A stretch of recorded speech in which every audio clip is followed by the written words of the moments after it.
आज जो हम लोग टॉपिक डिस्कस करने वाले हैं वो है एनर्जी। अभी तक हम इस चैप्टर में डिस्कस किए हैं, वर्क डन को डिस्कस किए, पावर को डिस्कस किए। अब हम लोग एनर्जी को डिस्कस करने जा रहे हैं। देखिए एनर्जी एक्चुअली है क्या। एक हिंदी में हम लोग डिफिनीशन पढ़ते थे कि कार्य करने की क्षमता को ऊर्जा कहते हैं। तो कार्य करने की क्षमता को ऊर्जा कहते हैं। अगर उसको हम ट्रांसलेट कर दें इंग्लिश में तो capacity of doing work is called energy. Energy का बेसिक डिफिनीशन यही है, लेकिन हम लोग समझेंगे कि आखिर इस डिफिनीशन से काम चलने वाला नहीं है हमारा। हम समझेंगे कि आखिर एनर्जी कैसे पढ़ते हैं, कैसे एक्सप्लेन करते हैं, एनर्जी को कैसे फाइंड आउट करते हैं, हम लोग यहाँ सीखेंगे। तो देखिए एनर्जी का फॉर्म बहुत सारा है, टाइप्स भी बहुत सारा है, लेकिन हम लोग मैकेनिक्स में सिर्फ दो ही टाइप के एनर्जी को पढ़ते हैं। एक पढ़ते हैं काइनेटिक एनर्जी और दूसरा पढ़ेंगे पोटेंशियल एनर्जी। ठीक है, पहले हम लोग काइनेटिक एनर्जी को एक्सप्लेन करते हैं, फिर पोटेंशियल एनर्जी को एक्सप्लेन करेंगे। तो मैकेनिक्स में देखिए कोई भी बॉडी, पहले काइनेटिक एनर्जी के बारे में देखते हैं। सपोज कीजिए एग्जांपल है, ये m मास का बॉडी है और इसके पास v वेलोसिटी है। ठीक है, तो इसके पास हम देखेंगे इसके पास काइनेटिक एनर्जी कितना है। अगर ये बॉडी मोशन में है वेलोसिटी v के साथ, इसके पास मास m है, तो हम काइनेटिक एनर्जी का एक फॉर्मूला जानते हैं, क्या होता है, हाफ mv²। ये काफी बेसिक फॉर्मूला है काइनेटिक एनर्जी का। अगर आपको एनर्जी फाइंड आउट करना है काइनेटिक एनर्जी का, तो ये फॉर्मूला आप हमेशा ध्यान रखिएगा कि हाफ mv²। यहाँ क्या है, m क्या है, मास ऑफ द बॉडी है, v क्या है, वेलोसिटी ऑफ द बॉडी है। अगर यहाँ हमको मास पता है, वेलोसिटी पता है, तो हम काइनेटिक एनर्जी इस बॉडी का अभी प्रेजेंट में, अगर इसके पास वेलोसिटी v है तो इसके पास काइनेटिक एनर्जी कितना है, हम इस फॉर्मूले से निकाल सकते हैं। अब देखिए, अब ये डिपेंड किस पे करेगा, काइनेटिक एनर्जी मेनली डिपेंड किस पे करता है। अगर ये बॉडी है, मास है इसका m, तो मास तो चेंज नहीं होगा, तो मास कांस्टेंट है। और हाफ जो है ये भी एक कांस्टेंट क्वांटिटी है, चेंज क्या होगा, v। अगर हम चाहे तो वेलोसिटी को चेंज कर सकते हैं, वेलोसिटी क्या हो जाएगा, बढ़ सकता है या घट सकता है। तो हमेशा देखिए काइनेटिक एनर्जी वेलोसिटी को बढ़ाएंगे तो ये पूरा टर्म क्या होगा, इंक्रीज करेगा। यानी कि हम कह सकते हैं कि काइनेटिक एनर्जी मेनली डिपेंड किस पे करता है, वेलोसिटी ऑफ द बॉडी।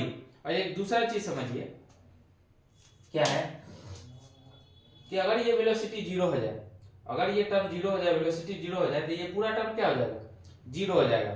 तो हम ये कह सकते हैं कि वेलोसिटी किस केस में जीरो होगा, जब ये बॉडी रेस्ट में होगी। जब ये बॉडी रेस्ट में होगी तो ये पूरा टर्म जीरो हो जाएगा। तो हम ये कह सकते हैं कि जो बॉडी रेस्ट में है उसका काइनेटिक एनर्जी क्या होता है, जीरो होता है। यानी कि हम ये स्टेटमेंट जारी कर सकते हैं कि जो बॉडी मोशन में है उसी के पास काइनेटिक एनर्जी होगा, अगर वो बॉडी रेस्ट में है तो उसके पास काइनेटिक एनर्जी नहीं होगा। यहां तक समझ गए। अब देखिए ये हाफ mv² आता कहां से, पहले ये समझेंगे।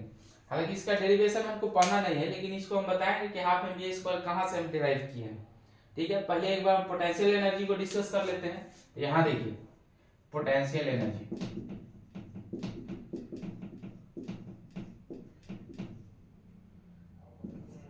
पोटेंशियल एनर्जी का फॉर्मूला क्या होता है, PE = mgh। अब देखेंगे कि यहाँ m क्या है, यहाँ g क्या है और h क्या है, किस केस में होता है। तो देखिए ये अर्थ लेवल है, ठीक है, और यहां से अर्थ लेवल के h डिस्टेंस ऊपर एक कोई m मास का बॉडी रखा हुआ है। ठीक है, अर्थ लेवल से h डिस्टेंस ऊपर, h हाइट पे कह सकते हैं, एक m मास का बॉडी रखा हुआ है। अब यहाँ हमको फाइंड आउट करना है, ये यहाँ हमको फाइंड आउट करना है कि इसके पास पोटेंशियल एनर्जी कितना होगा। तो देखिए पोटेंशियल एनर्जी इसके पास कितना होगा, हम इस फॉर्मूले से निकाल सकते हैं। ये m क्या है, mass of the body, g क्या है, ग्रेविटेशनल एक्सीलरेशन जो यूनिवर्सल कांस्टेंट है, इसको ना बढ़ाया जा सकता है ना घटाया जा सकता है। मास एक बार अगर बॉडी ले लिए तो मास भी फिक्स हो जाएगा। अब देखिए h क्या है, h है अर्थ लेवल से इस बॉडी को जो रखा हुआ है उसका हाइट या डिस्टेंस बोल सकते हैं। तो देखिए ये h जितना ज्यादा होगा उतना ही पोटेंशियल एनर्जी क्या होगा, इस बॉडी का ज्यादा होगा। यानी कि अगर जैसे जैसे ऊपर लेते जाएंगे इस बॉडी को, इसका पोटेंशियल एनर्जी क्या होगा, इंक्रीज करेगा, और जैसे जैसे नीचे लेके आएंगे वैसे पोटेंशियल एनर्जी क्या होगा, डिक्रीज करेगा। यानी कि अगर इसके अर्थ लेवल पर इस बॉडी को रख देंगे तो h क्या हो जाएगा, जीरो। जब h जीरो हो जाएगा तो ये पूरा टर्म जीरो, यानी कह सकते हैं कि पोटेंशियल एनर्जी हमारा क्या हो जाएगा, जीरो। तो जैसे ही बॉडी अर्थ लेवल पे या अर्थ सरफेस पे रख देंगे इसका पोटेंशियल एनर्जी जीरो, और जैसे जैसे ऊपर लेते जाएंगे इसका पोटेंशियल एनर्जी बढ़ता हुआ चला जाएगा। तो हम कह सकते हैं कि अगर ये बॉडी रखा हुआ है तो किस पे डिपेंड कर रहा है, अर्थ लेवल से हाइट पर। तो अगर कोई बॉडी रेस्ट में है तो उसका पोटेंशियल एनर्जी कितना होगा ये डिपेंड करेगा कि अर्थ लेवल से कितने हाइट पे बॉडी है।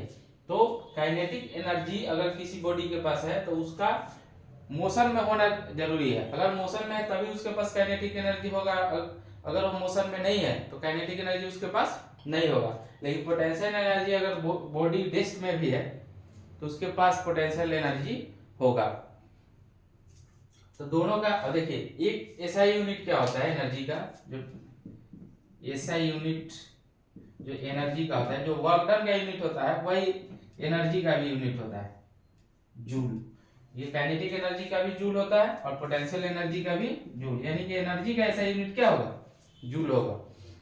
तो हम काइनेटिक एनर्जी को डिस्कस कर लिए, पोटेंशियल एनर्जी को भी डिस्कस कर लिए, और इस दोनों का डेरिवेशन हम अगले वीडियो में देखेंगे, इस दोनों को डिराइव कैसे करते हैं, mgh को कैसे लेके आते हैं, हाफ mv स्क्वायर हमको कहां से मिला है। तो देखिए हम यहीं पे डिराइव करके आप लोगों को बता देते हैं। हालांकि ये डेरिवेशन है नहीं, लेकिन एक बार इसको डिस्कस कर लेते हैं। देखिए सपोज कीजिए एक m मास का बॉडी है, ठीक है, यहां से यहां आ गया, इसमें फोर्स लग गया F, फोर्स लगेगा तभी आएगा, ये डिस्टेंस जो ट्रेवल किया s डिस्टेंस ट्रेवल किया, अब यहां इसका वेलोसिटी है v, ठीक है। अब देखिए यहां एक स्टेटमेंट सुनिएगा, जो एक्सटर्नल फोर्स इस पे वर्क करेगा वही एक्सटर्नल फोर्स जो वर्क करेगा वो इसके काइनेटिक एनर्जी के रूप में ट्रांसफर होगा।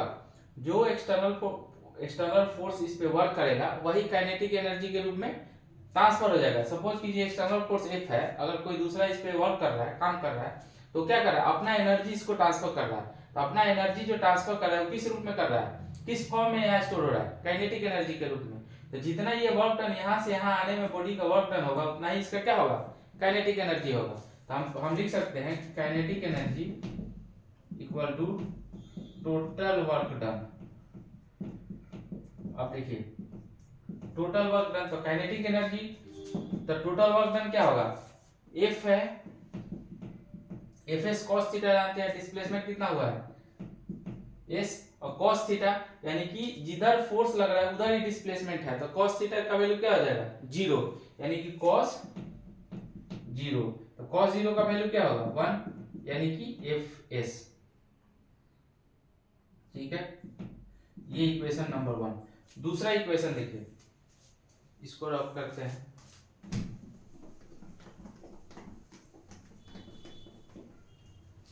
यहां देखिए एक हम लोग न्यूटन सेकेंड लॉ से जानते हैं, F इक्वल टू क्या होता है ma, ठीक है, ये equation 1, F equal to ma, equation 2 हो गया यहाँ। और एक और हम लोग जानते हैं, इक्वेशन ऑफ मोशन में पढ़े थे, वो क्या होता है v square equal to u square plus 2as, ठीक है। अब v स्क्वायर, अब यहाँ देखिए u स्क्वायर, बॉडी यहाँ रेस्ट से हमको वेलोसिटी v तक गया है, जब बॉडी रेस्ट में है तब से फोर्स लगा रहे हैं, और लास्ट फाइनल वेलोसिटी क्या है इसका v है। तब चलिए जब रेस्ट में है तब इनिशियल वेलोसिटी क्या हो जाएगा जीरो, यानी कि v square zero plus 2as, ठीक है। यहां से ये डिस्प्लेसमेंट है, s क्या है, डिस्प्लेसमेंट है, इसको इधर लेके आते हैं, v square by 2a equal to क्या हो जाएगा s, ये इक्वेशन 3 ले लीजिए। अब देखिए हमको s का वैल्यू पता चल गया, f का वैल्यू पता चल गया, इक्वेशन 2 से f का वैल्यू रखिए और इक्वेशन 3 से s का वैल्यू रखिए। तो f का वैल्यू क्या है ma, ठीक है, s का वैल्यू क्या है v स्क्वायर बाई 2a। अब यहाँ देखिए ये एक्सेलरेशन है, तो a से a कैंसल आउट हो गया, अब बचा क्या mv स्क्वायर, m इधर बचा v स्क्वायर बाई 2, यानी कि mv स्क्वायर बाई 2, इसको क्या लिख सकते हैं इधर, kinetic energy equal to half mv square. ये जो काइनेटिक एनर्जी का फॉर्मूला हाफ mv स्क्वायर कहां से आता है, हम इस तरह इसको डिराइव करते हैं। आप डेरिवेशन समझ गए होंगे, एक बार और समझिए। Fs cos थीटा यहाँ से यहाँ जो वर्क करेंगे वही इसका काइनेटिक एनर्जी के फॉर्म में इस बॉडी में स्टोर होगा। तो काइनेटिक एनर्जी क्या हो जाएगा, टोटल वर्क डन, यहाँ से यहाँ तक जो करने में आया तो टोटल वर्क डन क्या होगा F, और डिस्प्लेसमेंट हुआ है S और cos थीटा। और देखिए जिधर फोर्स लगा है उधर ही क्या है, डिस्प्लेसमेंट है, तो cos क्या हो जाएगा 0, यानी कि Fs।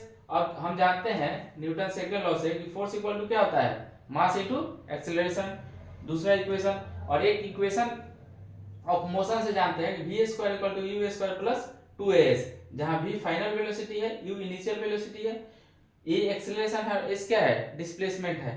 तो देखिए इनिशियल वेलोसिटी तो इस बॉडी का 0 है, तो यहाँ 0 ले लिए, और यहाँ से s का वैल्यू निकाले तो v स्क्वायर बाई 2a। तो यहाँ से s का वैल्यू और यहाँ से f का वैल्यू दोनों यहाँ इक्वेशन 1 में रखे, तो f का वैल्यू रखे m में, और यहाँ रखे v स्क्वायर बाई 2, a से a कैंसिल आउट हो गया, बचा क्या ऊपर में mv स्क्वायर बाई 2, जिसको हम लिख दिए हाफ mv स्क्वायर। अब हम लोग डिस्कस करेंगे कि mgh कहाँ से आता है, यानी पोटेंशियल एनर्जी का फॉर्मूला कहाँ से आता है, इसको एक बार देखिए।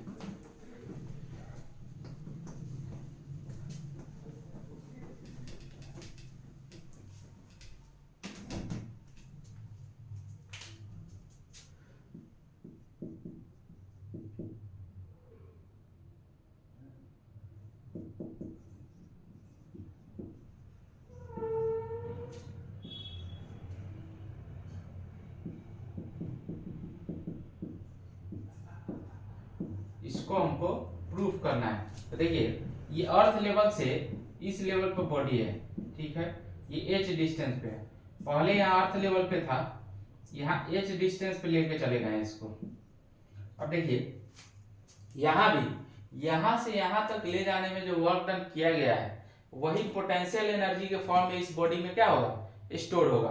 तो यहाँ से यहाँ तक ले जाने में क्या वर्क डन किया गया है इसको हम लोग फाइंड आउट करेंगे। अगर वो फाइंड आउट कर लिए तो हमको पता चल जाएगा कि इसके पास पोटेंशियल एनर्जी कितना है, यानी कि लिख सकते हैं P equal to total work done. यहाँ भी वही कॉन्सेप्ट लगाएंगे और टोटल वर्क डन निकालेंगे। तो देखिए यहाँ जब अर्थ पे बॉडी रखी हुई है तो यहाँ एक फोर्स लग रहा है नीचे की तरफ, जिसको हम mg बोलते हैं, वो फोर्स में पढ़ाए थे। mg क्या है, एक ग्रेविटेशनल फोर्स है, तो इसके अगेंस्ट में हमको वर्क करना पड़ेगा। तो इस बॉडी को ऊपर उठाने के लिए एटलीस्ट हमको कितना फोर्स लगाना पड़ेगा, mg लगाना पड़ेगा। और किधर लेके जाना है, कितना हाइट पर लेके जाना है, यानी कि बॉडी का डिस्प्लेसमेंट कितना होगा, h हाइट तक लेके जाना है। और दोनों देखिए फोर्स ऊपर लगाएंगे और डिस्प्लेसमेंट भी क्या होगा, ऊपर होगा, तो क्या होगा cos, दोनों के बीच का एंगल कितना होगा 0 डिग्री। तो देखिए फोर्स कितना लगेगा mg, और डिस्प्लेसमेंट कितना होगा h, और cos क्या हो जाएगा cos 0 डिग्री। cos 0 डिग्री का वैल्यू क्या होता है 1, यानी कि mgh, यानी कि पोटेंशियल एनर्जी क्या हो जाएगा मेरा mgh। ये एक लाइन का डेरिवेशन है, इसमें ज्यादा कुछ नहीं है। तो दोनों डेरिवेशन हम लोग सीख लिए, और काइनेटिक एनर्जी और पोटेंशियल एनर्जी क्या होता है इसको भी हम लोग जान गए। अब इसी फॉर्मूला का यूज करके बहुत सारे आप जो न्यूमेरिकल्स है उसको सॉल्व कर सकते हैं।